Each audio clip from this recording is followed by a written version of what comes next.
I mean, with some of the stories we've heard, I mean, Albie again, running through a bush. I think he told us about if you're with us, you're going to come through it. There must have been players who you've struggled to get to buy into some of the more mad hat ideas, should we say? Did I run through a bush?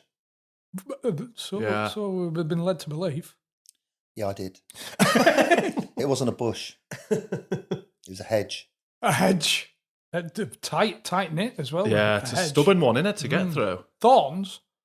It was one of those with thorns in, but from 25 yards away, as you're jogging around the training ground, I couldn't see the thorns. Go on, lads. And by the time you've seen them, you've committed. Yes. And Braveheart says, come on. Because MK that was also a club in a transition. They'd had 2 relegations and there'd been a huge amount of criticism. And it was like, I thought it was like a party boys club.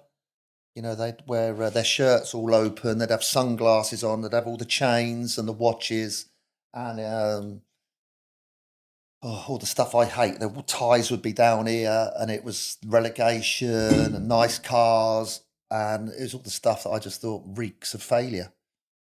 So we had to make it more humble and more disciplined and more focused, and I had to be unpopular, unfortunately, and to turn it round. So some of those things, I did run through a bush. And as you're going through a bush with a pair of shorts on and a t-shirt on, and you get in and you feel all those fucking things going in you, and you can't turn round and come back. Can you imagine if you did? There's 20 of them. Forget that, lads. There's 20 of them players looking at me from behind, grinning, like, fucking hell. And I got to the other side, and those thorny bushes that we see on the side of the A roads, it was one of them, like with little white flowers at this time of year, but they're all prickly, and the prickles are fucking prickles. But the problem and the dilemma I had was once I'd got to the other side, I still had to get back. And that was the problem. I said to them, whoa, don't come through. So I'm on the other side, covered. They're everywhere, jabs. But I've still got to get back. I thought, how am I going to do it? So I had to run along the thing, come through some woods and come back out. And they're all like going, oh my God. No, that was a mad moment, that one. Could you just hear your dad going, don't let them see you hurt? Yeah. There's no way I was going to pull back. And it was the same with that much publicised, when I swam across that river. They'd have been talking about it, the players in a pre-match thing on a Friday afternoon away at Hartlepool, when I swam across the river. Did you know about that? Yeah, it's cold up there as well, isn't it, Hartlepool? And they hadn't won away from home, Brentford, all season, and Hartlepool were in the playoff positions. It was a sunny afternoon, coming up to about 3:30 when the kids were coming out from school. And we just got up there from London, had a warm down on this little field, and Stuart Talbot, the captain, was proper decent bloke, and Scott Fitzgerald, the defender, Londoner, cocky. They were talking about going in the river for £1 a man. And I was, as the manager, on the first away game, was Brentford manager, about 15 yards away, and I was watching them, and they were doing this warm-up and just loosening off a load of old crap, really. And in the end, I turned round with a bit of a face on and said, well, if you say you're going to flipping get in it, fucking get in it, get in it. Stop talking about it. They jogged off. They jogged back. They started to do some more stretching.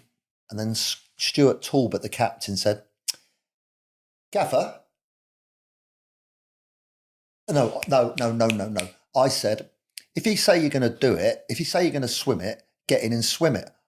I'll do it. If you all put £1 a man in, I'll do it. I'll show you. They all jogged off, and I'm stood there and I'm thinking, fucking hell, what a mistake. I'm looking at the river. It's about 20 yards wide. Not even that, probably. I tell people it's 30 yards wide, but it wasn't. So they all bounced back, and Talbot, first thing he says was, yeah, we're all going to pay £1, and the staff's 24 quid. You swim it then. like with an attitude and a smile on his face. So I said, yeah, of course I will. You finish what you're doing and I'll do it. They're all giggling and laughing, which was pretty good as a manager to get your players to laugh. They came back, said, right, we're ready. So I took off my top. I'm bare top. I've got a pair of shorts on, got my socks on. I start running down the side of the riverbank, and it was 3:30 when all the school kids are coming out from the school. It was just at the top of the road. So all these girls and boys are walking along, and I'm jogging through them about 50 yards down, crossed the bridge, jogged back across, and I'm now facing them across the river. So the whole Brentford squad's looking at me, like smiling, thinking, what a tosser. And they're staring across, thinking, oh my God, is he going to do it? And you know, when you're going to get in the cold swimming pool, when you go on holiday, you go, you know, that little like, oh my God, shit. And I'm stood on the side looking in, and there's all reeds coming up the side of the water and little holes with mice and rats and all that stuff, which I don't like. I can't say no. I just went and dived in, or jumped in, because I didn't know how deep it was, and just swam as hard as I could to get to the other side. When I got there, it was all muddy coming up the bank, the side of the bank, through the reeds and the Coke bottles and the crisp packets. Oh, like Pearl Harbor, isn't it? Through. Condom on your finger. Yeah. So I got out the other side, pulled myself up, and like Rambo-ish, I said, if you say you're going to fucking swim it, now fucking get in and swim it. They're all stood there absolutely pissing themselves with laughter, because it kind of was funny. And I ran as fast as I could back up to the hotel. Not a posh hotel, just like some old shithole. As I pulled up into the car park of the hotel, there was a coach called, it was a creamy coloured coach. You may or may not know this. It was called Wallace Arnold. So there was a big W with an A on the back. What you may or may not know is those buses used to take people on tours around the country. So I got to the hotel, opened the doors to go into reception, and there's 45 American tourists with blue rinses in their suitcases queuing up to check into the hotel that had come off the coach. I'm covered in mud from my waist down, wet, soaked through, covered in shit. And they've turned round, they've seen me stood there, and I'm going, fucking hell. I was so embarrassed. I said, excuse me, can I have my key, please? I just pushed straight to the front. Can I have my key, please? Give me my key. I just imagine you leaving this big puddle. These blue rinse Americans are saying, what the fuck is happening here? It's one thing. Comes to 7 o'clock, all the players are down for dinner, normal, standard stuff. Got to 7:05. I went in nice and quietly. They've all looked round, smiling. I've got my club tracksuit on. And they all laughed. And I said, have you got my money? So the captain gave me the money. I put the 24 quid in my pocket. Pound coins. Yeah. Made a point of this. I said, if you say you're going to swim it, you get in and fucking swim it. And we're playing for money.